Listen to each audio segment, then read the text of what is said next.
Shalom. Luar biasa Tuhan, penyertaan Tuhan Yesus yang sungguh sempurna buat kita semua.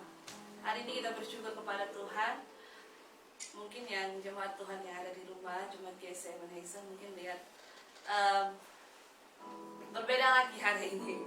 Karena Jakarta dari hari Senin kemarin sudah PSBB, 2 minggu ke depan kita akan PSBB dan tetap di rumah. Kita percaya satu hal, bahwa penyertaan Tuhan itu sungguh sempurna buat kita. Amin. Apapun keadaan kita, kondisi kita saat ini, hari-hari ini, percayalah penyertaan Tuhan yang sungguh luar biasa. Tuhan menyatakan dalam kehidupan kita, bahwa Tuhan mau menyatakan kemuliaan Tuhan atas kehidupan kita, atas negara kita, atas bangsa kita, atas Jakarta ini. Amin. Kita percaya bahwa sekalipun kita tetap masih saat ini untuk beribadah di rumah, melakukan segala sesuatu kegiatan di rumah, bekerja dari rumah, belajar dari rumah, tapi tetap kita mau mengandalkan Tuhan. Percaya bahwa Tuhan Yesus tidak pernah meninggalkan kita. Sungguh penyertaan Tuhan ada dalam kehidupan kita. Kita mau siapkan hati kita. Kita mau menyembah Tuhan pagi hari ini. Kita mau katakan, Tuhan, terima kasih buat segala penyertaan. Terima kasih Tuhan untuk kebaikan. Kami bersyukur kepadamu Bapa. Haleluya Yesus. Haleluya Tuhan. Haleluya. Oh haleluya. Kami bawa penyembahan kami kepadamu Tuhan, segenap hati kami.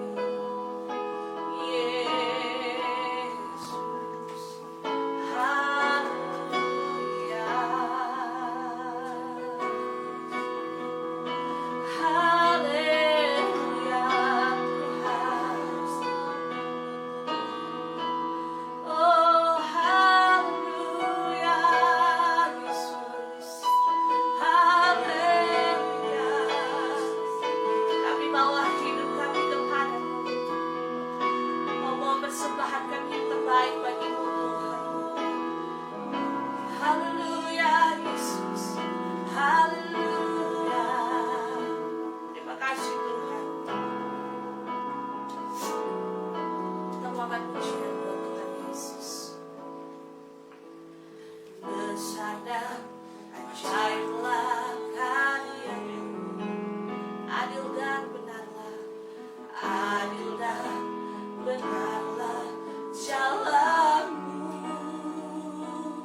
sukacita. Dengan penuh damai sejahtera kami datang menyembah-Mu, memuji-Mu. Walau kami hanya beribadah lewat rumah kami, lewat online streaming ini Tuhan, tapi kami percaya Engkau hadir. Engkau hadir di tempat ini, Engkau hadir di setiap rumah-rumah jemaat-Mu Tuhan. Berkaryalah Engkau Roh Kudus, biarlah kuasa Tuhan penuhi setiap umat-Mu dimanapun mereka pergi, dimanapun berada sekarang saat ini Tuhan. Terima kasih Tuhan, kami siap memuji-Mu, kami siap beri yang terbaik buat-Mu Tuhan. Engkau bertakhta di atas setiap puji-pujian kami, dan kami percaya kuasa iblis, kuasa kegelapan sudah dikalahkan di dalam nama Yesus. Kami penuh dengan ucapan syukur, kami penuh dengan sukacita untuk memuji-Mu Tuhan. Di dalam nama Yesus, haleluya, amin. Sekali lagi beri tepuk tangan buat Tuhan. Haleluya, Tuhan Yesus baik, amin.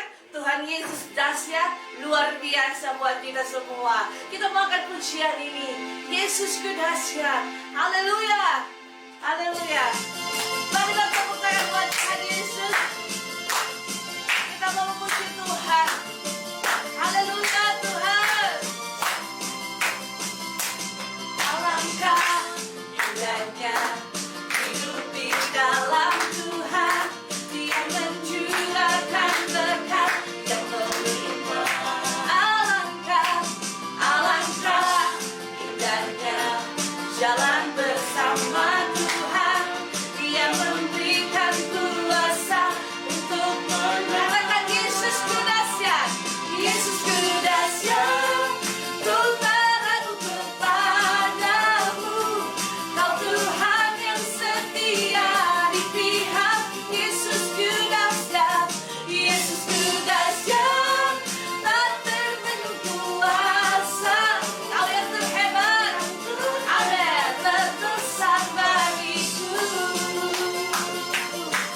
Haleluya, alangkah indahnya hidup di dalam Tuhan, yang mencurahkan berkat yang melimpah. Alangkah indahnya jalan bersama Tuhan, yang memberikan kuasa. Katakan Yesusku dahsyat, dahsyat.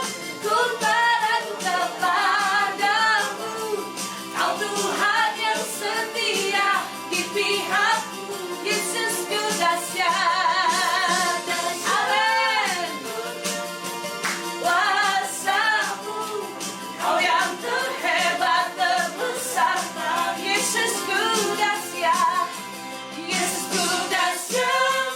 Ku beradu kepadamu, Kau Tuhan yang setia di pihak. Yesusku dahsyat, amin. Tuhan penuh kuasa-Mu, Kau yang terhebat terbesar. Yesusku dahsyat, Yesusku dahsyat. Ku beradu kepadamu, Kau Tuhan yang setia di pihak. Yesusku dahsyat, amin. Tuhan kuasa-Mu, Kau yang terhebat terbesar. Katakan Kau yang terhebat Tuhan, Kau yang terhebat terbesar. Kau yang terhebat terbesar, Kau yang terhebat terbesar bagiku. Haleluya. Terima kasih Tuhan. Yes, haleluya.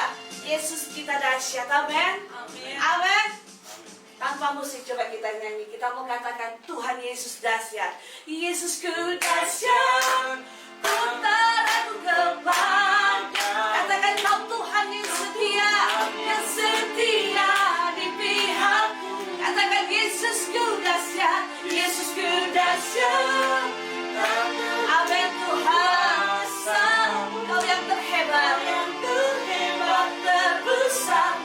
Lagi Kau yang terhebat, Kau yang terhebat terbesar bagiku. Lagi Kau yang terhebat Tuhan, Kau yang terhebat.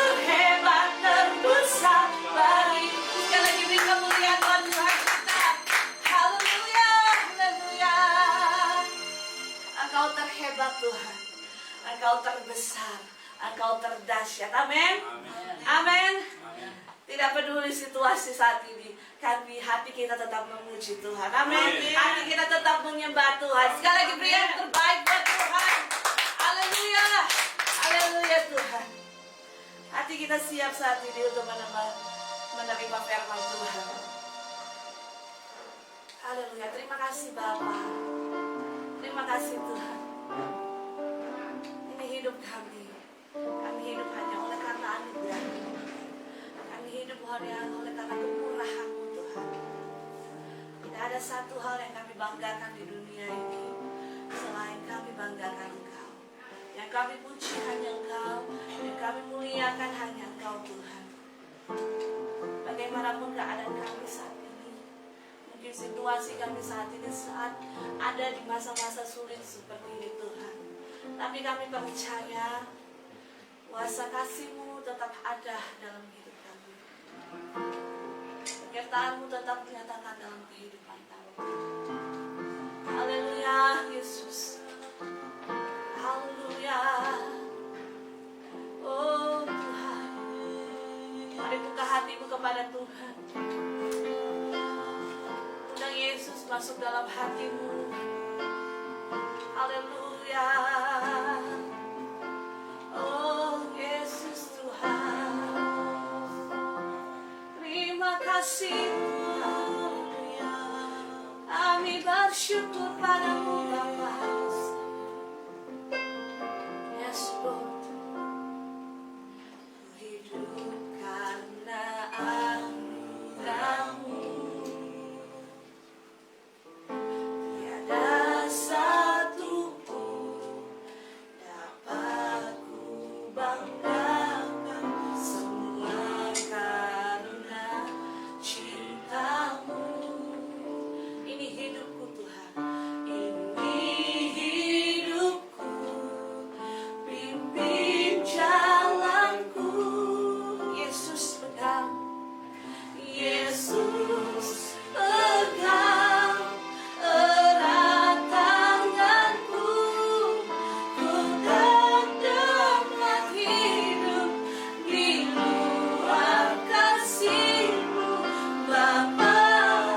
Jangan tinggalkan aku, Engkaulah alasan selamatku hidup.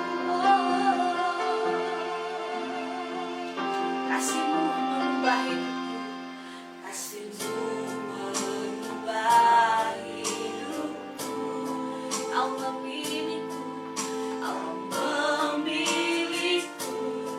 Selamatkan semua karena cinta-Mu Tuhan, karena cinta-Mu. Ini hidupku, ini hidupku, pimpin jalan Yesus.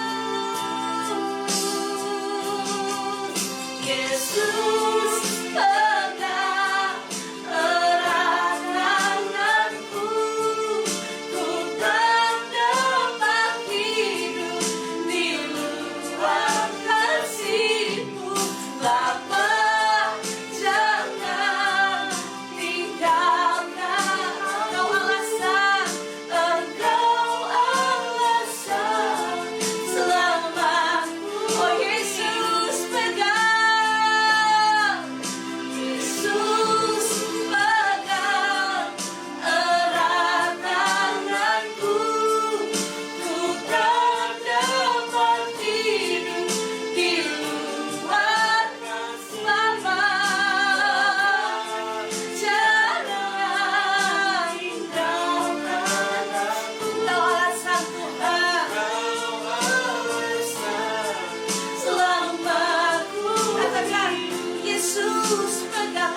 kasih Bapa.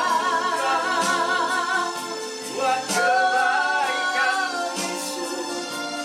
Haleluya.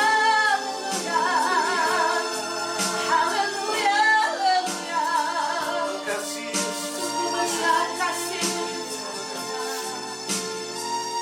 Haleluya. Haleluya. Dan hati kami tetap mengucap syukur Tuhan. Hati kami tetap penuh dengan pujian dan ucapan syukur Tuhan Yesus. Karena sampai detik ini Tuhan Yesus, anugerah Tuhan, kemurahan Tuhan, kebaikan Tuhan tetap menyertai hidup kami. Saat ini situasi berubah, walaupun situasi berubah, keadaan berubah, tetapi kami masih bisa menikmati kemurahan Tuhan. Kami masih bisa beribadah, kami masih bisa mengangkat tangan kami dan memuji dan meninggikan nama Tuhan Yesus. Namamu berdoa Tuhan Yesus, Engkau jamah, Engkau urapi Tuhan Yesus setiap umat Tuhan yang hari ini beribadah dari rumah masing-masing Tuhan Yesus. Dalam nama Yesus. Biarlah hadirat Tuhan, urapan Tuhan memenuhi mereka Tuhan Yesus, memenuhi umat Tuhan Yesus. Hari ini Tuhan Yesus adalah hari yang begitu baik Tuhan Yesus. Kami percaya Tuhan Yesus bahwa Engkau ada di tengah-tengah kami. Engkau Allah Immanuel, Engkau Allah yang menyertai kami di dalam situasi apapun, di dalam musim apapun, di dalam keadaan apapun. Kami percaya Engkau ada bersama dengan kami Tuhan Yesus. Dan kami percaya Tuhan, penyertaan-Mu kekal Tuhan Yesus. Terima kasih Bapa, terima kasih Tuhan Yesus. Kami mau persiapkan hati kami Tuhan Yesus untuk menerima kebenaran firman-Mu Tuhan Yesus. Berkati hamba-Mu Tuhan Yesus. Biarlah urapan Tuhan, kebijaksanaan dari Tuhan, hikmat daripada Tuhan disampaikan Tuhan Yesus. Dan hanya pesan-Mu Tuhan yang disampaikan Tuhan Yesus. Kami percaya Tuhan Yesus, pada saat pesan-Mu disampaikan Tuhan, urapan terjadi, terobosan terjadi Tuhan. Umat-Mu menerima jawaban daripada Tuhan. Dan hamba-Mu berdoa Tuhan Yesus, kami semua sepakat berdoa, kami tolak segala kuasa gelap, segala kuasa jahat yang mencoba merebut benih firman Tuhan, yang mencoba menggagalkan umat-Mu untuk menerima kebenaran firman Tuhan. Kami tolak di dalam nama Tuhan Yesus Kristus. Dan umat-Mu menerima firman Tuhan Yesus. Umat-Mu diberkati Tuhan hari ini Tuhan. Terima kasih Bapa, terima kasih Tuhan Yesus. Segala pujian, hormat, dan kemuliaan hanya bagi nama Tuhan sampai selama-lamanya. Di dalam nama Tuhan Yesus Kristus kami sudah berdoa. Haleluya. Amin. Haleluya. Shalom umat Tuhan. Shalom umat Tuhan. Bagi yang ada yang saat ini berada di rumah, mungkin dalam situasi ini kita tetap mengucap syukur bagaimana Tuhan bekerja dengan begitu luar biasa di tengah-tengah kita semua, dan bagaimana Tuhan begitu baik. Memang banyak hal yang terjadi, banyak perubahan yang terjadi. Kita masuk di dalam masa yang baru, di dalam PSBB, masa PSBB. Tapi kita percaya, kita tetap berdoa buat kota kita tercinta Jakarta, buat negara kita Indonesia. Kita percaya bahwa Tuhan memiliki rencana yang indah atas situasi ini, dan kita percaya, kita berdoa bersatu hati dalam masa ini, pandemi virus ini boleh berakhir dengan segera.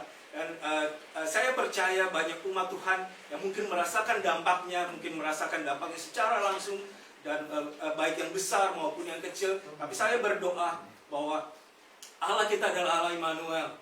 Kita percaya Allah beserta dengan kita di dalam situasi apapun, di dalam keadaan apapun. Haleluya. Dan hari ini saya ingin membagikan satu firman Tuhan. Kita buka bersama-sama, kita siapkan Alkitab kita masing-masing di rumah. Mungkin baik yang punya Alkitab atau mungkin yang ada di handphone, kita boleh buka bersama-sama di dalam Mazmur 23 ayat 1 sampai dengan 6. Haleluya.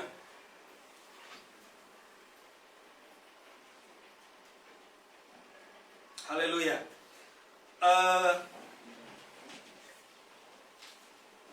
Ini adalah saya percaya ini adalah firman Tuhan yang sudah sangat familiar, dan ini semua umat Tuhan saya percaya tahu mengenai Mazmur 23 ayat 1 sampai dengan 6 ini, bahkan menjadi inspirasi untuk beberapa pujian yang sudah memberkati kita. Tetapi hari ini jujur saya ingin sampaikan bahwa di dalam beberapa minggu ini Tuhan terus mengingatkan saya tentang Mazmur 23 ini, dan ini menjadi sesuatu yang jujur ini sangat memberkati saya secara pribadi, dan saya ingin bahwa firman Tuhan ini, pesan Tuhan ini boleh memberkati kita semua. Nah, sedikit saya ingin sampaikan mengenai Mazmur 23 ini, bahwa Mazmur ini ditulis oleh seorang tokoh yang luar biasa, tokoh Alkitab yang luar biasa. Dia adalah Raja Daud. Dia tidak hanya dikenal sebagai raja, seorang raja, tetapi dia dikenal juga sebagai panglima yang sangat luar biasa, diberkati oleh Tuhan, dan dia juga adalah pemuji atau worshiper yang sangat luar biasa. Dan kalau kita baca kisahnya mengenai siapa Daud sebenarnya, dari sejak masa mudanya dia sudah memiliki karakter yang luar biasa.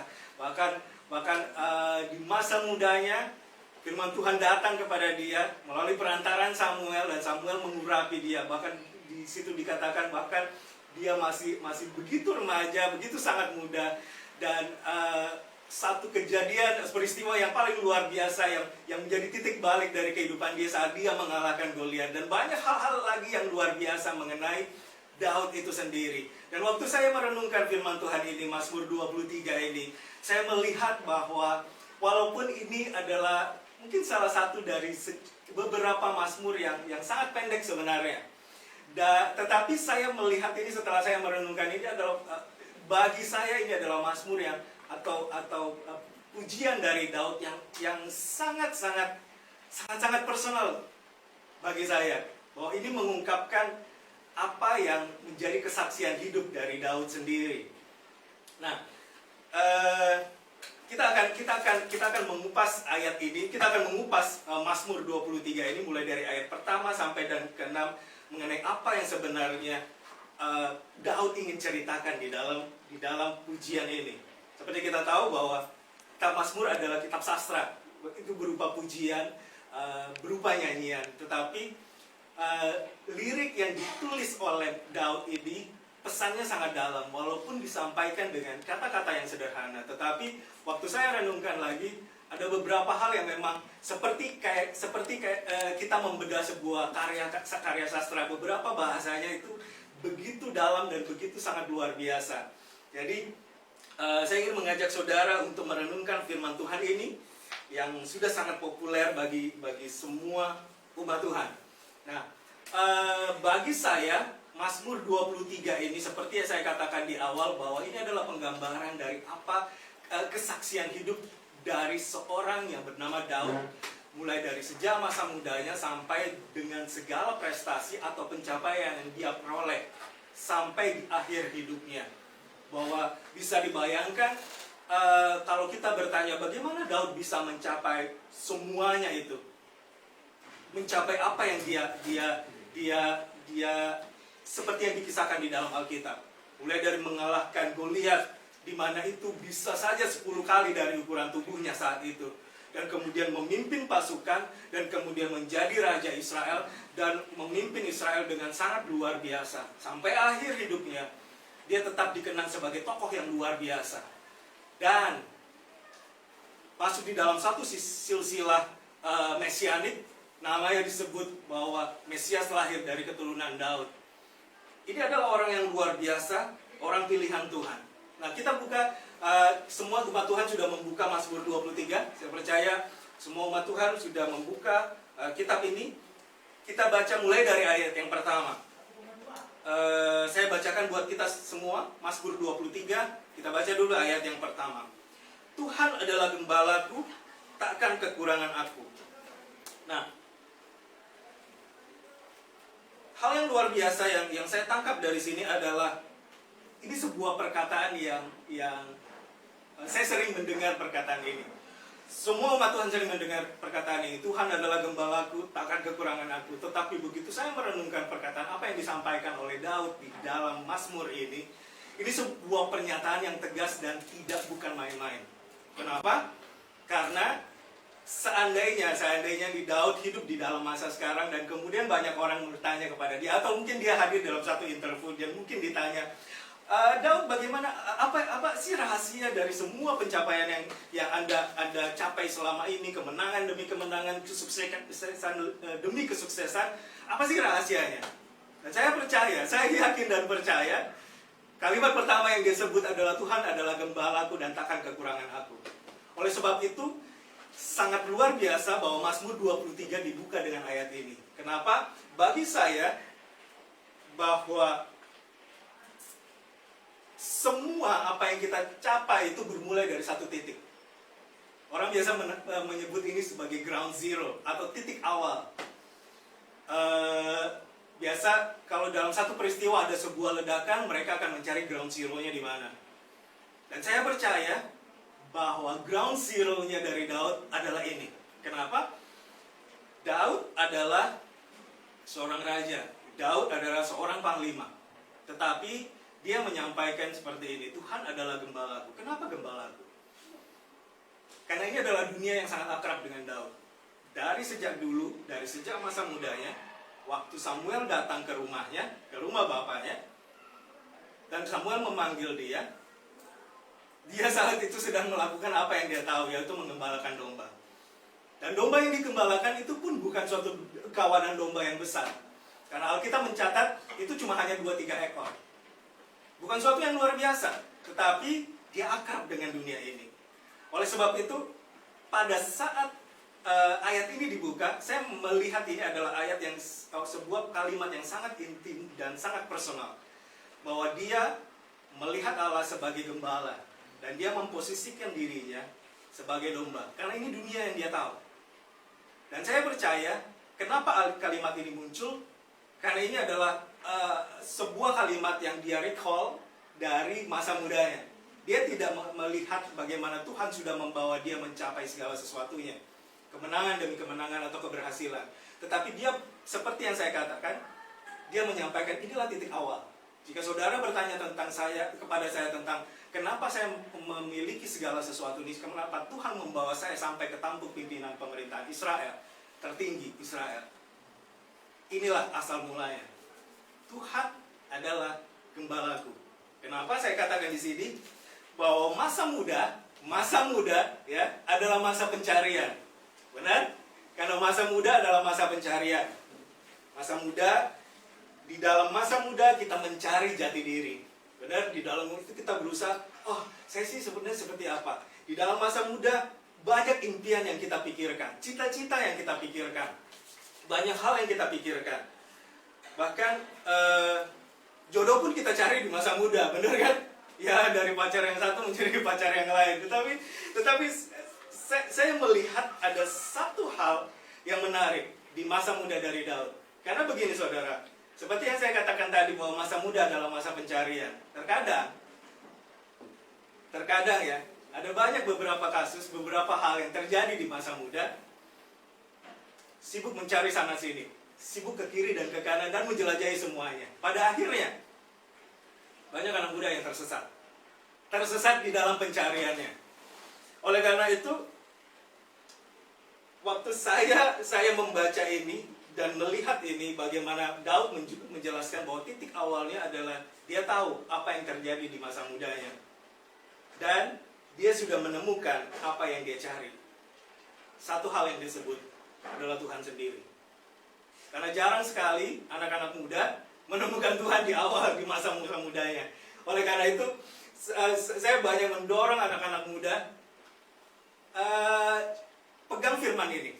Carilah dahulu kerajaan Allah. Yang lain itu akan ditambahkan. Kalau kamu sibuk mencari, saya mau jadi si A, saya mau menjadi si B, saya mau menjadi si C, atau saya mau cari pacar yang begini, saya mau menjadi seperti ini. Lupakan semua dulu, cari kerajaan Allah, dan itu semua akan ditambahkan kepadamu. Kenapa? Karena Daud melakukan hal yang sama. Kalau jujur saya katakan, dari bahasa yang saya tangkap bahwa Tuhan adalah gembalaku dan takkan kekurangan aku, itu boleh dikatakan seperti ini. Kalau boleh dikatakan bahwa Daud ingin menyampaikan seperti ini. Bahwa di masa muda saya menemukan Tuhan dulu. Sebelum saya tahu saya bakalan jadi apa. Dan saya cukup dengan itu. Disitulah dikatakan, takkan kekurangan aku. I shall not want. Tidak ada hal lain lagi yang saya ingini. Bayangkan di masa muda Daud, di mana dia punya kesempatan untuk mengeksplor dirinya, tetapi dia sudah menentukan pilihannya, dia sudah menemukan Tuhan, and I shall not want. Dan saya tidak kekurangan, dan tidak ada hal lain yang saya inginkan. Oleh karena itu, Mazmur 23 ini dibuka dengan satu ayat yang luar biasa. Dan dari sini, kita akan berangkat dan kita akan memahami untuk ayat-ayat selanjutnya kenapa dia sampai menyusun Mazmur sedemikian indahnya di dalam Mazmur 23. Nah, kita baca di dalam Mazmur 23, kita lanjut di ayat yang kedua. Saya bacakan buat saudara. Di sini dikatakan bahwa ia membaringkan aku di padang yang berumput hijau, ia membimbing aku ke air yang tenang. Dan ayat yang ketiga A, hanya di bagian awal, ia menyegarkan jiwaku. Di ayat yang selanjutnya, dikatakan seperti ini, bahwa ini adalah dunia yang dia kenal. Waktu dia menyebut Tuhan sebagai gembalaku, dan dia memposisikan dirinya sebagai seekor domba. Maka, dia menjelaskan di ayat yang selanjutnya, apa yang Tuhan kerjakan di dalam kehidupannya, di dalam masa mudanya. Bahwa seperti yang dia sebutkan di Mazmur 2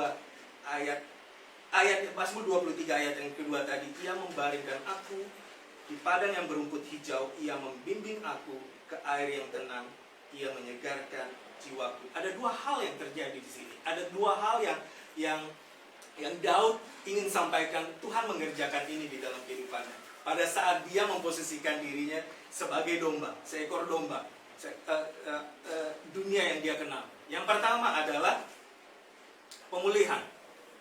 Loh, apa yang dimaksud dengan pemulihan?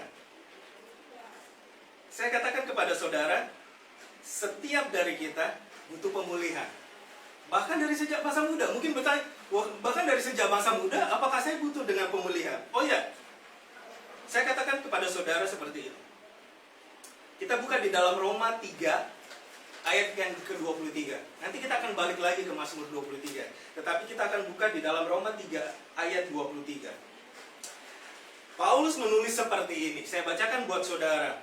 Karena semua orang telah berbuat dosa dan telah kehilangan kemuliaan Allah.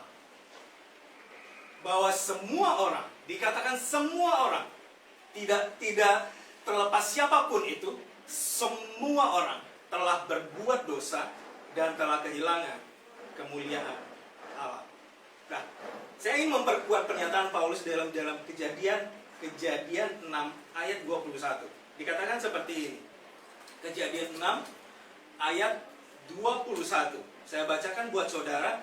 Ketika Tuhan mencium persembahan yang harum itu, berfirmanlah Tuhan dalam hatinya, aku takkan mengutuk bumi ini lagi karena manusia, sekalipun yang ditimbulkan hatinya adalah jahat dari sejak kecilnya, dan aku takkan membinasakan lagi segala yang hidup seperti yang telah kulakukan. Bayangkan seperti ini, saudara. Firman Tuhan berkata seperti ini, bahwa manusia yang ditimbulkan hatinya adalah jahat dari sejak kecilnya. Ini suatu pernyataan yang luar biasa. Dan ini adalah hal yang luar biasa.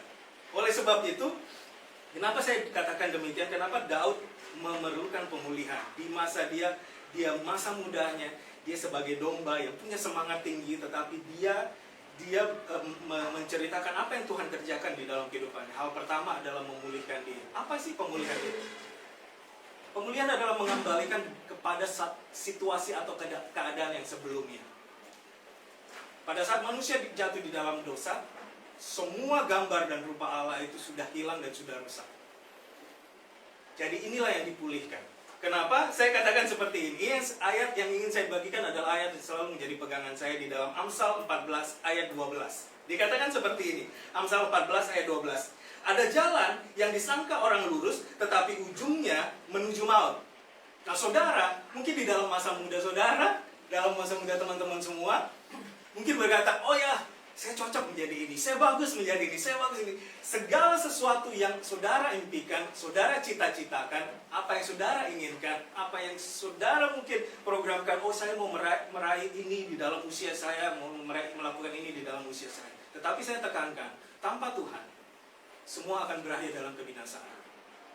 Karena Amsal 14 ayat 12 mengatakan seperti ini, ada jalan yang disangka orang lurus, tetapi ujungnya menuju maut. Ada jalan yang saudara pikir itu adalah lurus, tetapi ujungnya menuju maut. Oleh karena itu, Daud di masa mudanya, dia membutuhkan Tuhan. Dia membutuhkan pemulihan. Nah, dia katakan seperti ini, ia membaringkan aku di padang yang berumput hijau, ia membimbing aku ke air yang tenang, ia menyegarkan jiwaku. Dikatakan, he restored my soul. Ia memulihkan jiwaku. Karena di dalam masa mudanya pun Daud mengerti akan firman Tuhan ini. Di dalam Ulangan 8 ayat yang ketiga, bahwa manusia bukan hidup dari roti saja, tetapi dari segala yang diucapkan Tuhan. Oleh karena itu peristiwa Daud yang Daud gambarkan bagaimana Tuhan memulihkan dia, Tuhan membawa dia kepada rumput yang hijau, Tuhan menyegarkan jiwanya. Disinilah hubungan itu terjadi pada saat pemulihan ini. Dan saya lihat bahwa pemulihan ini yang Daud ceritakan ini bukan hanya pemulihan dalam keadaan, pemulihan situasinya, tetapi pemulihan dari hubungan yang seharusnya bersama dengan Tuhan. Bahwa inilah yang harus terjadi. Jadi waktu saudara merencanakan banyak hal di dalam hidup saudara, pikirkan satu hal. Apakah saudara sudah memulihkan hubungan dengan Tuhan dulu? Karena saudara yang pikir lurus, saudara mungkin berpikir ini rencana yang baik, saya mau masa muda saya nanti masa tua akan jadi seperti ini. Hati-hati. Di ujungnya bisa berujung maut. Tanpa Tuhan, semua berujung dengan kebinasaan. Itulah yang akan terjadi. Nah, hal kedua yang Daud sampaikan, hal kedua yang Tuhan lakukan di dalam hidupnya di awal di masa mudanya, yang terjadi adalah di Mazmur 23 ayat yang ketiga, yang selanjutnya. Kita baca bersama-sama, saya bacakan buat saudara, saudara bisa mengikuti. Mazmur 23 ayat yang ketiga tadi, untuk selanjutnya. Ia menuntun aku di jalan yang benar oleh karena namanya. Selain membutuhkan pemulihan hubungan dengan Tuhan, selain dia sadar akan hal itu, bahwa dia tidak hanya hidup dari roti saja, tetapi dari setiap perkataan yang diucapkan oleh Tuhan. Hal yang kedua yang Tuhan kerjakan di dalam kehidupannya adalah tuntunan, guidance. Kenapa? Kalau kita buka di dalam Mazmur 119 ayat 9, dikatakan begini, saya bacakan buat saudara, Mazmur 119 ayat yang ke-9. Dengan apakah seorang muda mempertahankan kelakuannya yang bersih, yaitu dengan menjaganya sesuai dengan firman-Mu. Daud sampai pada perkataan ini karena dia sadar bahwa tidak ada hal yang lain yang dia butuhkan kecuali tuntunan Tuhan. Pada saat dia hubungannya dengan Tuhan sudah pulih, pada saat hubungannya dipulihkan dengan Tuhan, dan satu hal yang membuat situasi itu atau keadaan hubungan itu bisa terjaga adalah firman Tuhan sendiri. Dan keputusannya itu dari kita.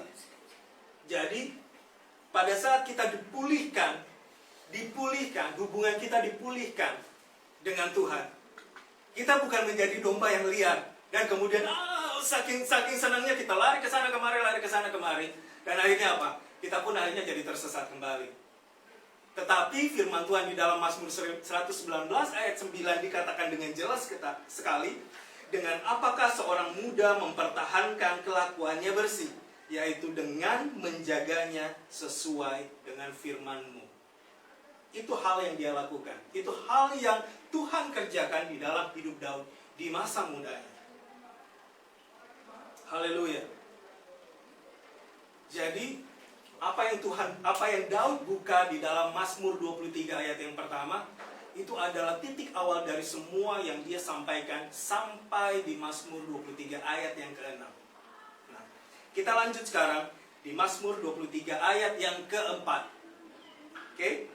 Setelah hubungannya dipulihkan, setelah dia mengakui bahwa dia membutuhkan tuntunan Tuhan. Walaupun dia masih muda, walaupun dia masih punya semangat yang tinggi, mungkin dia punya impian yang besar. Tetapi dia sadar bahwa dia butuh tuntunan Tuhan atas apapun yang dia pikirkan, apapun yang dia cita-citakan.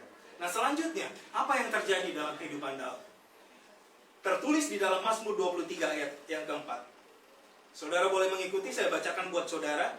Sekalipun aku berjalan dalam lembah kekelaman, aku tidak takut bahaya, sebab engkau besertaku. Gadamu dan tongkatmu, itulah yang menghibur aku. Haleluya. Lembah kekelaman.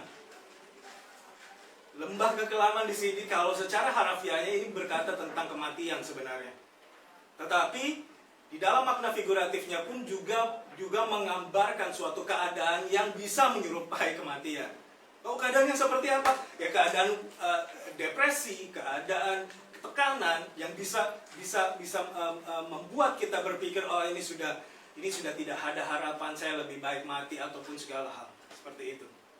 Nah, kenapa Daud menceritakan ini? Yang uniknya adalah ini kontradiktif dengan ayat yang pertama, dan ayat yang kedua dan yang ketiga di awal. Bahwa kehidupan seekor domba, bagaimana digambarkan bagaimana Tuhan membimbing dia dengan segala rumput yang hijau, air yang tenang, dengan situasi yang begitu luar biasa. Tetapi kemudian di ayat yang keempat, masuk di dalam situasi yang berbeda. Sekalipun aku berjalan dalam lembah kekelaman.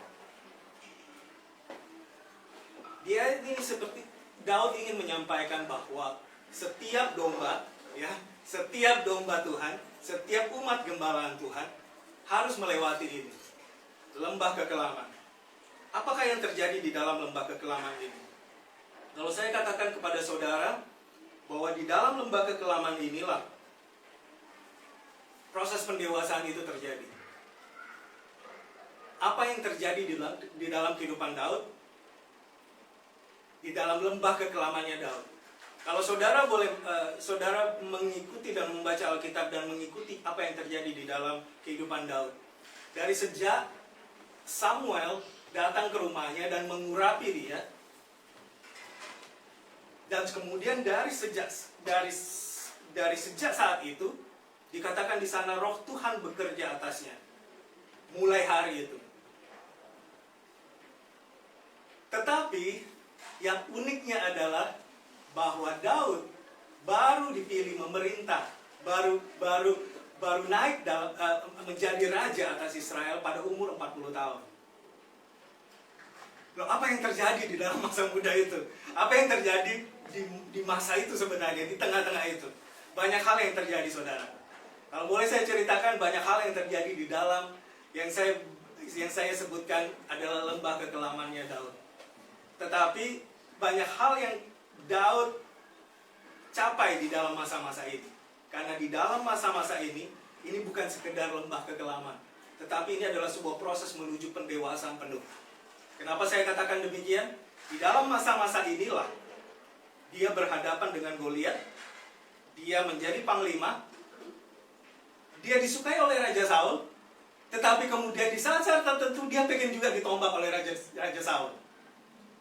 Dia memiliki sahabat Yonatan, menjadi sahabat yang sangat dekat dengannya, dan kemudian di dalam masa-masa ini dia menjadi buronan, dia dikejar oleh Raja Saul,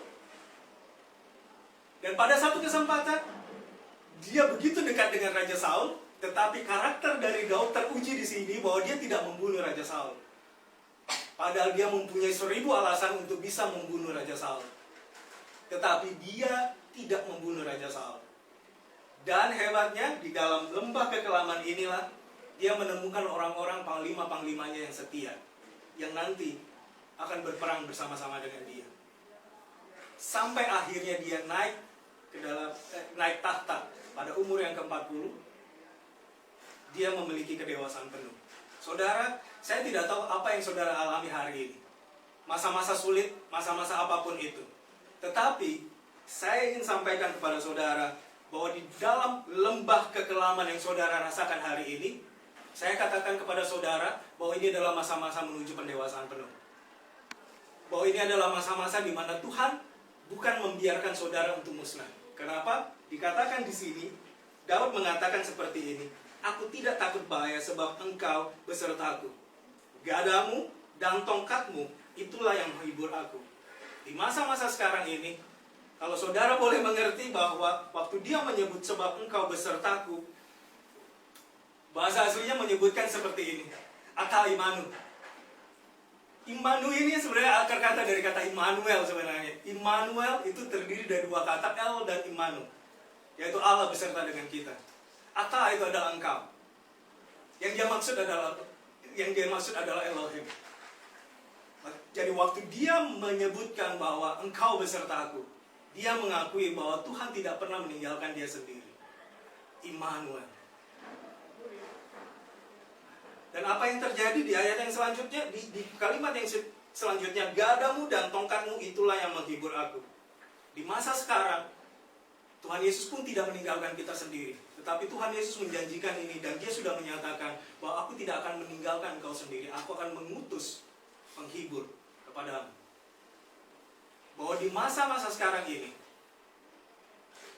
Daud pun mengakui bahwa lembah kekelaman bukan adalah lembah kematian. Tetapi itu membawa kita ke dalam satu proses pendewasaan penuh. Kenapa? Karena Allah pun tidak meninggalkan kita di sana. Yesus masih menyertai saudara. Di dalam situasi seperti ini, Allah beserta dengan saudara. Di dalam situasi ini, Roh Kudus tetap menjadi penghibur bagi saudara. Ia yang tetap menuntun saudara, memberikan bimbingan bagi saudara, memberikan hikmat bagi saudara menghadapi situasi semua ini. Dan ketahuilah, di dalam masa-masa lembah kekelaman ini, banyak hal luar biasa yang terjadi.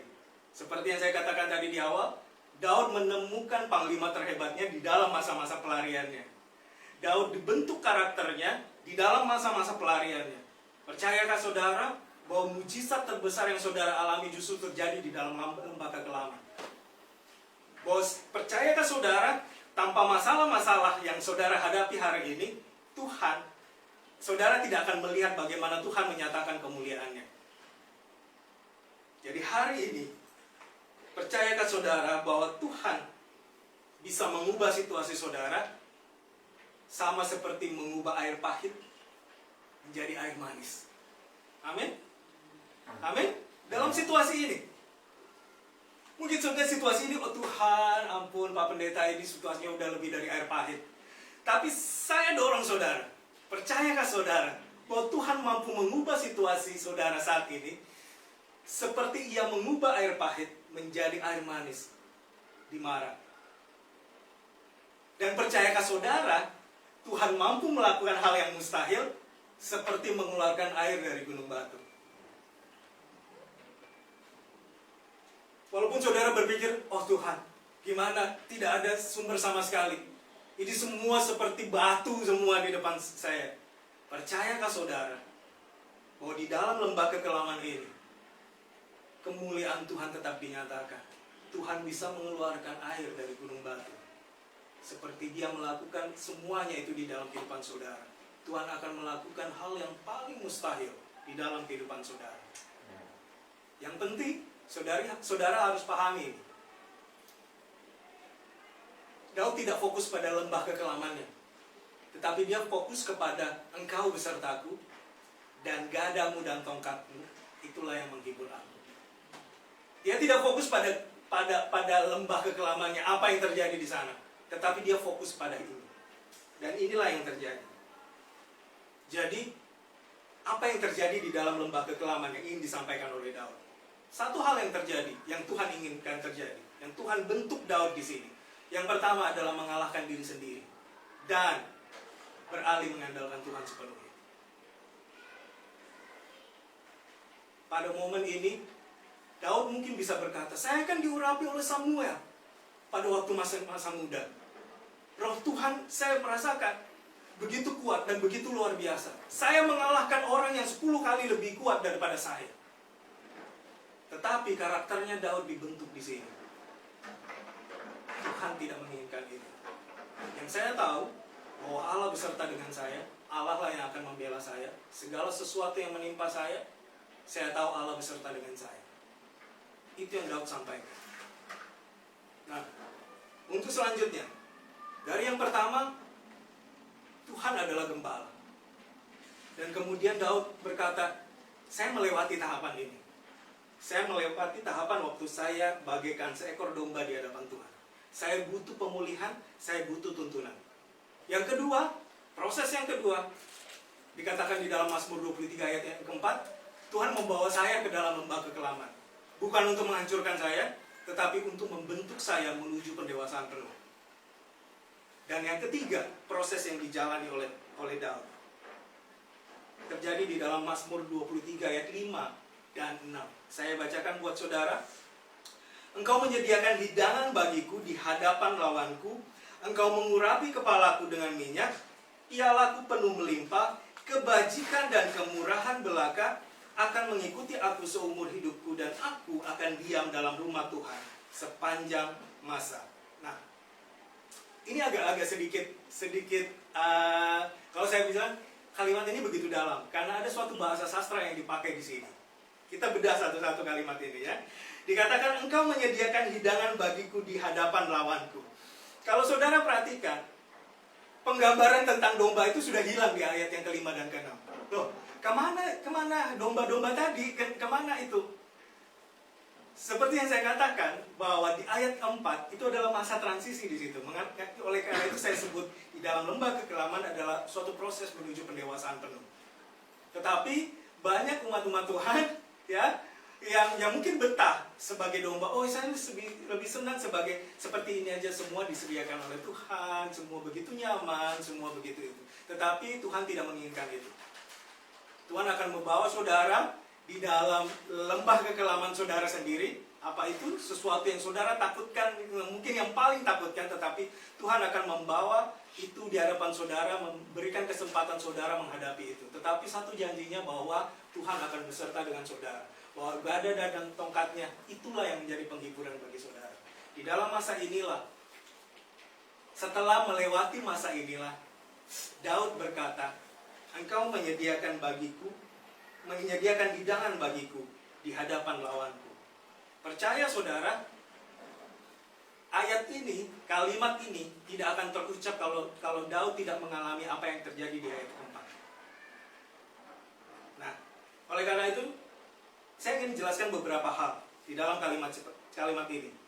Kita lihat kalimat ini satu persatu. Engkau menyediakan hidangan bagiku di hadapan lawanku. Secara mudah kita dapat mengartikan ini adalah apakah ini sebuah perjanjian damai, penawaran damai untuk mendamaikan Daud dengan musuh-musuhnya. Tetapi ada yang unik di sini. Kita mau belajar ini sama-sama bahwa dikatakan engkau menyediakan hidangan bagiku di hadapan lawanku. Kata bagiku itu di situ digunakan levanai, dan di hadapan lawanku dikatakan di sana neged. Nah, apa yang unik di sini? Levanai dan neged ini sebenarnya artinya sama. Artinya adalah di hadapan. Levanai dan juga neged. Tetapi levanai ini lebih ke memiliki arti seperti ini. Di hadapan dari orang yang menyampaikan. Dan neged adalah di hadapan dari lawan dari orang yang menyampaikan. Contohnya seperti ini. Jika ada orang di depan saya, ya, maka saya mengatakan bahwa itu ada apa yang Tuhan berikan bagi saya adalah levanai di hadapan dari dia, di hadapan saya, di muka saya. Tetapi neged adalah di hadapan dari orang lawan bicara saya. Nah, awalnya saya berpikir bahwa Tuhan menyediakan hidangan bagi dua-duanya, Terus gimana dong? Apakah itu benar-benar berarti bahwa Tuhan menyediakan hidangan bagi Daud sendiri dan bagi musuh-musuh Daud sendiri? Sampai saya kemudian melihat kata ini, menyediakan hidangan. Nah, menyediakan hidangan di dalam Alkitab itu memiliki dua makna sebenarnya. Yang pertama adalah menunjukkan penghormatan. Itu di dalam Yesaya 65 ayat 11. Saudara boleh buka sendiri. Yang pertama adalah menunjukkan penghormatan. Yang kedua bermakna menyediakan yang dibutuhkan, yaitu di dalam Mazmur 78 ayat yang ke-19. Maka dengan mengerti makna ini, kalimat tadi dikatakan seperti ini. Engkau menyediakan hidangan bagiku di hadapan lawanku. Yang Daud maksudkan adalah, Tuhan, Engkau memberikan kepadaku segala yang kubutuhkan untuk dihormati dan hidup berkemenangan di hadapan semua lawan. Kenapa Daud sampai pada satu titik ini? Seperti yang saya sebutkan tadi, ayat keempat adalah ayat yang penentu, adalah masa-masa penentu. Pada satu posisi ini, di ayat yang kelima, Daud menyanyikan nyanyian pujian di hadapan Tuhan. Dan dia berkata, Tuhan, Engkau menyediakan segala yang kubutuhkan, segala yang kuperlukan untuk hidup berkemenangan di hadapan lawan-lawan. Kenapa? Karena dia tahu itulah yang Tuhan lakukan sebenarnya. Dan saya percaya, saya berdoa dari tempat ini, Tuhan menyediakan segala sesuatu yang saudara butuhkan untuk hidup berkemenangan, hidup dalam kemenangan di depan semua masalah-masalah saudara. Saudara tidak terintimidasi oleh masalah-masalah saudara, tetapi saudara harus melalui proses pendewasaan penuh ini. Dan saudara akan melihat bagaimana Tuhan membentuk saudara menjadi karakter yang lebih baik lagi. Nah, kalimat yang selanjutnya dikatakan seperti ini. Engkau mengurapi kepalaku dengan minyak. Kata mengurapi di sana, kata mengurapi dalam bahasa Ibrani itu adalah masah. Kata mengurapi, dan ini dipakai oleh secara umum di dalam Alkitab untuk menerangkan bahwa seseorang diurapi dengan minyak. Contohnya di dalam 1 Samuel 16 ayat 13. Saya bacakan buat saudara. Samuel mengambil tabung tanduk yang berisi minyak itu dan mengurapi Daud di tengah-tengah saudaranya. Di dalam Samuel 16 ayat 13. Nah, kata mengurapi di sana dikatakan ditulis waying mesah, atau akar katanya adalah mesah. Itu adalah mengurapi. Tetapi uniknya waktu saya buka, Daud tidak memakai kata itu. Waktu dia katakan engkau mengurapi kepalaku, dia pakai kata disanta, bukan mesah. Nah, apa bedanya? Disanta akar katanya adalah disan, dashen. Dashen itu membuat berkembang, membuat kaya, berkembang lebih besar, sebuah penerimaan, acceptance, sebuah simbol dari perayaan. Nah, dari sini saya mengerti bahwa Daud tidak mengacu pada peristiwa 1 Samuel 16 ayat 13 tadi, bahwa yang dia maksud engkau mengurapi kepalaku. Tetapi Daud mengacu pada ini. Yang Daud maksudkan adalah pengurapan setelah ia melewati peperangan. Saudara tahu bahwa ada kebiasaan seorang panglima perang di dalam satu kerajaan, setelah mereka pulang dari peperangan, mereka datang dan bertemu dengan rajanya dan membawa persembahan hasil jarahan peperangan itu. Dan kemudian raja akan mengutus imamnya, dan imam itu akan mengurapi panglima perang itu, menaruh minyak di kepalanya. Itu tandanya apa? Itu adalah tanda simbolis bahwa sang raja menerima persembahan ini. Oleh karena itu dia memakai kata ini, disantap, lebih kepada penerimaan ini, bahwa apapun yang ia raih di dalam kehidupannya, kemenangan demi kemenangan, dia katakan bahwa waktu Tuhan mengurapi kepalanya, Tuhan disantap the oil di atas kepalanya, dia menerima persembahannya ini. Bahwa segala apapun yang ia raih dari masa mudanya sampai akhir hidupnya, semua dia persembahkan bagi Tuhan. Bayangkan kalau saudara baca kisah di mana awal-awal pemerintahan Salomo, Daud menitipkan satu pesan. Tuhan tidak mengizinkan saya untuk membangun bait Allah, tetapi saya mengumpulkan harta ini bertalenta-talenta emas untuk pembangunan bait Tuhan. Dan pada saat ini dia tahu Tuhan menerima persembahannya.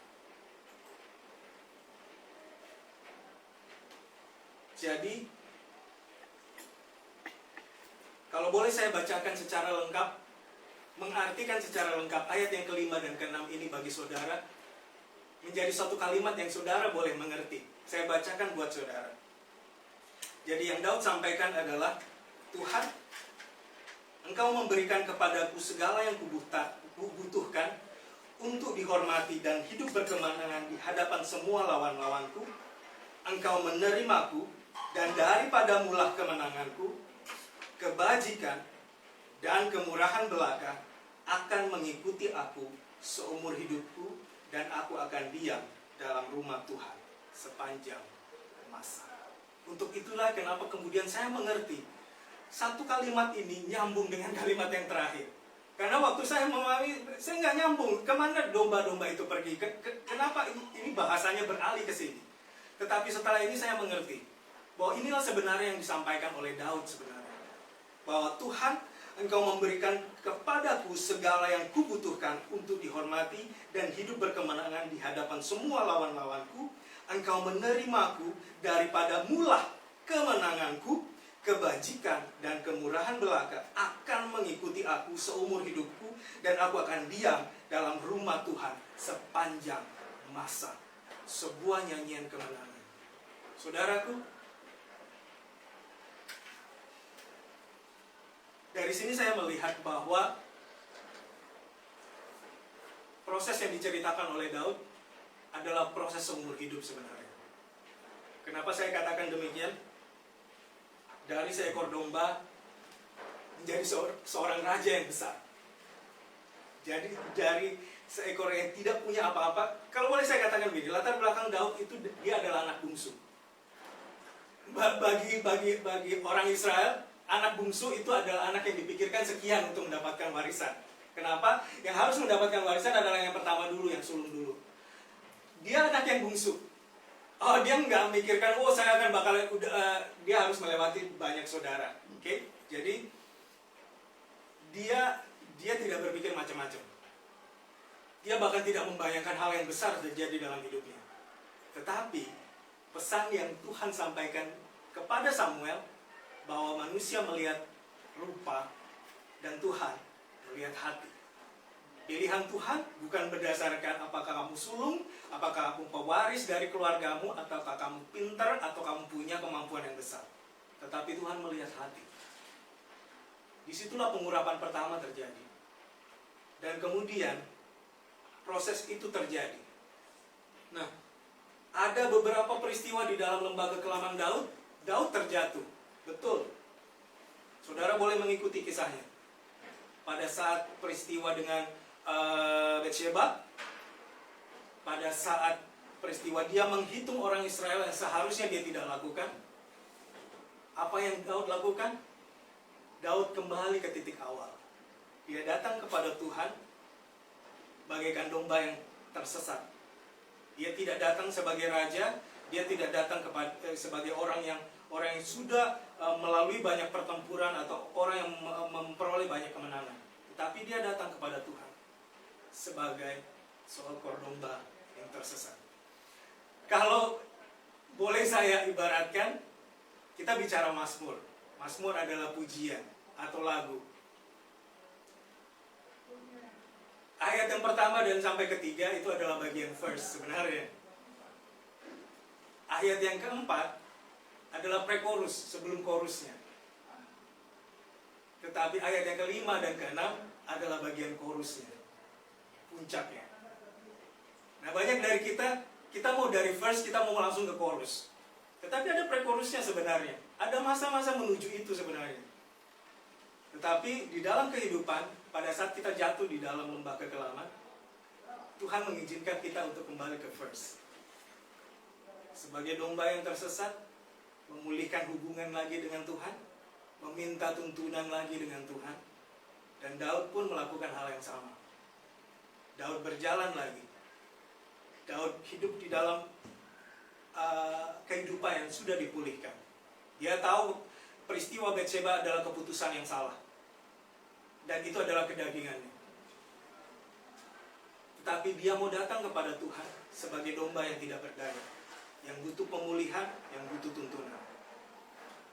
tidak tahu seberapa besar situasi ini berdampak buat kita semua. Buat saudara yang di rumah, buat siapapun Anda. Tetapi ingatlah satu hal. Tuhan adalah gembala kita. Mungkin saudara sudah mencapai banyak hal, tetapi saudara mungkin jatuh dan kemudian tidak berdaya. Ketahuilah satu hal. Saudara bisa kembali kepada Tuhan karena Dia adalah gembala kita. Dia akan menyegarkan hidupmu. Dia akan membimbingmu dan memulihkanmu. Dia akan menuntunmu dengan firman-Nya. Dan Dia akan menyertaimu melewati proses yang selanjutnya. Apakah itu lembah kekelaman, hal yang saudara paling takutkan. Percayalah, Dia Immanuel. Percayalah bahwa gadanya dan tongkatnya itulah yang akan menjadi penghiburan bagi saudara. Dan sampai akhirnya saudara akan masuk kepada titik akhir di mana itu adalah pujian kemenangan. Dan saudara akan berkata kepada Tuhan, Tuhan, Engkau telah menyediakan apa yang kubutuhkan di hadapan semua masalah-masalahku. Dan Engkau menerimaku. Dan pencapaianku ini, itu semua berasal daripada-Mu. Kebajikan dan kemurahan akan menyertai hidup. Dan saya berdoa dari tempat ini, kebajikan dan kemurahan Tuhan akan menyertai hidup saudara di dalam masa-masa ini. Mujizat dari Tuhan akan menyertai hidup saudara di dalam masa-masa ini. Saya percaya itu. Dan saya berdoa di dalam nama Tuhan Yesus Kristus, bahwa masalah-masalah saudara akan melihat hal yang paling mustahil. Seperti mengeluarkan air dari gunung batu, Tuhan akan melakukan hal yang paling mustahil di dalam kehidupan saudara.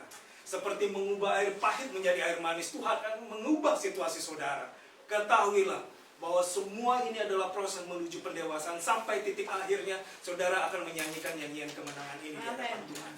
Bahwa Tuhan menerima saudara, Tuhan mengurapi saudara dan menerima kemenangan saudara untuk dipersembahkan bagi kemuliaan Tuhan. Dan hari ini saudara akan menyanyikan nyanyian kemenangan ini. Amen. Saya percaya di dalam nama Tuhan Yesus. Amen. Terima kasih Tuhan Yesus. Saya undang main musik semua, singer. Kita mau berdoa. Bapa, kami berdoa dan mengucap syukur Tuhan Yesus. Buat firman-Mu hari ini Tuhan Yesus. Buat pesan-Mu hari ini Tuhan Yesus. Hamba-Mu berdoa Tuhan Yesus. Bagi umat Tuhan, bagi setiap umat Tuhan yang hari ini beribadah Tuhan Yesus di tempat masing-masing, di rumah masing-masing Tuhan Yesus.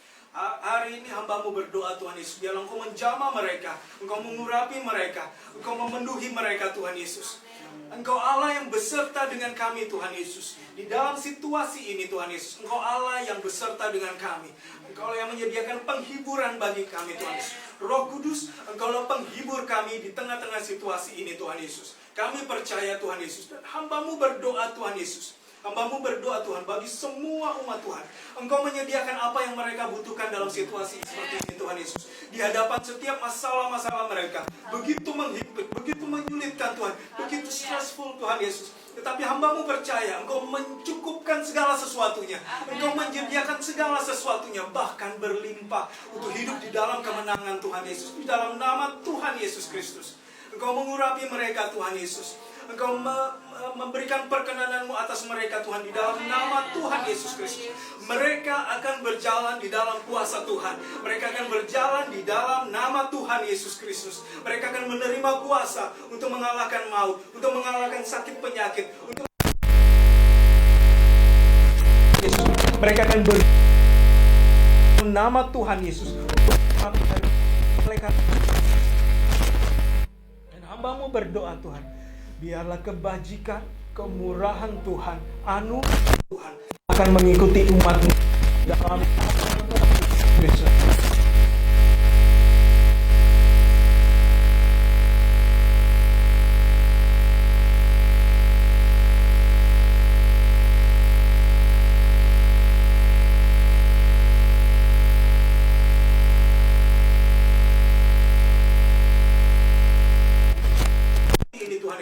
Biarlah cahaya mereka semakin bersinar terang Tuhan Yesus.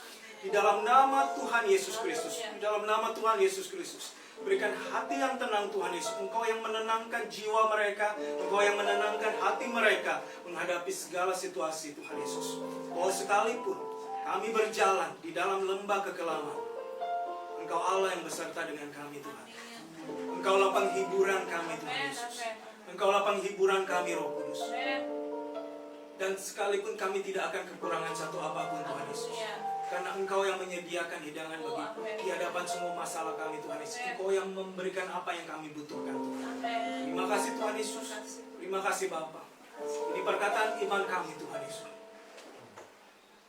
Tuhan Engkau adalah gembala kami Tuhan. Kami tidak akan kekurangan satu apapun. Engkaulah yang mencukupkan segala sesuatunya.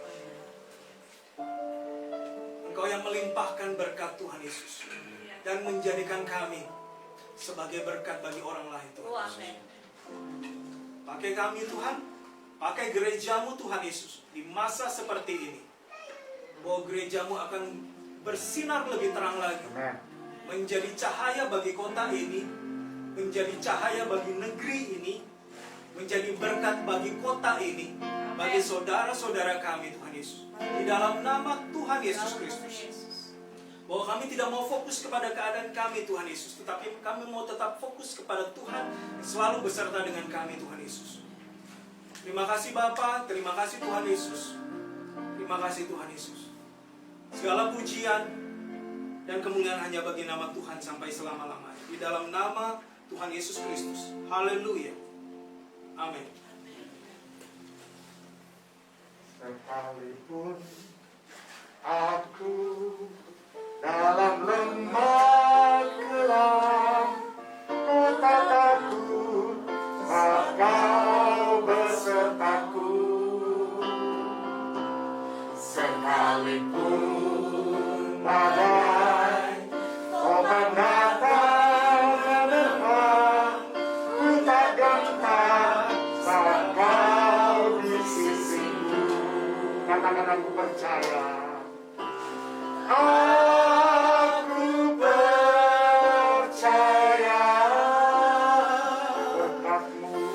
berkat-Mu atasku berlimpah, kebajikan kemurahan selalu mengikutiku. Ku puji, ku sembah dari awal. Sekali lagi semua kita nyanyikan nyanyian ini. Baik yang ada di rumah, di tempat di mana Anda berada dan sedang mengikuti ibadah live streaming ini, kita nyanyikan sama-sama pujian ini.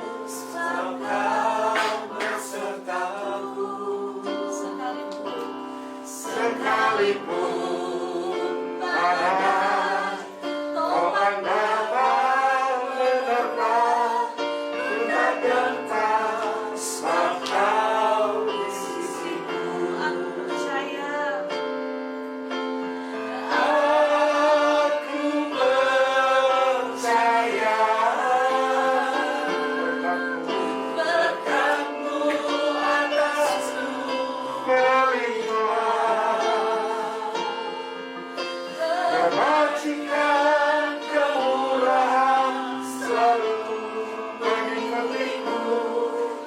Ku puji, ku sembah Kau Tuhan. Bapa Sorgawi, kami mengucap syukur bersama-sama ya Bapa dalam ibadah ini. Kami sungguh merasakan lawatan Tuhan yang luar biasa. Dari pujian bersama, bahkan terlebih secara khusus firman-Mu yang sudah dibagikan untuk kami semua oleh hamba-Mu di pagi dan siang hari ini. Kami percaya Bapa bahwa sekalipun kami dalam lembah kekelaman, kami tidak takut bahaya. Karena gadamu dan tongkat-Mu menghibur kami dan menyertai kami senantiasa. Tuhan, Engkau berkati hamba-Mu yang sudah menjadi saluran berkat Tuhan di pagi dan siang hari ini. Tuhan akan pakai, Tuhan akan terus memberkati beliau, baik dalam pekerjaan dan pelayanannya, baik dalam keluarganya. Tuhan akan pakai, Tuhan akan terus nyatakan kuasa-Mu di dalam kehidupan pribadinya dan pelayanannya. Ya, secara dahsyat Tuhan akan nyatakan kuasa-Mu di dalam kehidupan dan pelayanannya. Terima kasih semua yang sudah mendengarkan firman Tuhan.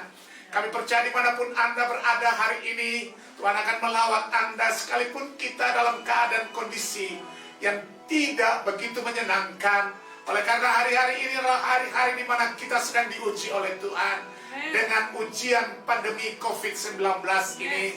Tetapi kita tidak perlu takut, karena Tuhan menyertai kita, karena Tuhan ada di sisi kita, karena Tuhan menyertai dan menolong kita senantiasa. Sekalipun di dalam kondisi yang sulit seperti ini, datanglah kerajaan-Mu Bapa.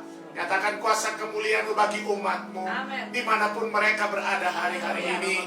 Mereka yang dalam keadaan sakit, Tuhan akan pulihkan, Tuhan akan sembuhkan. Mereka yang dalam keadaan susah, Tuhan angkat persoalan, masalah mereka. Dalam nama Yesus, Tuhan akan menolong semuanya. Kami percaya Engkau ada di rumah mereka masing-masing. Kami percaya Engkau ada di tempat mereka berada hari ini.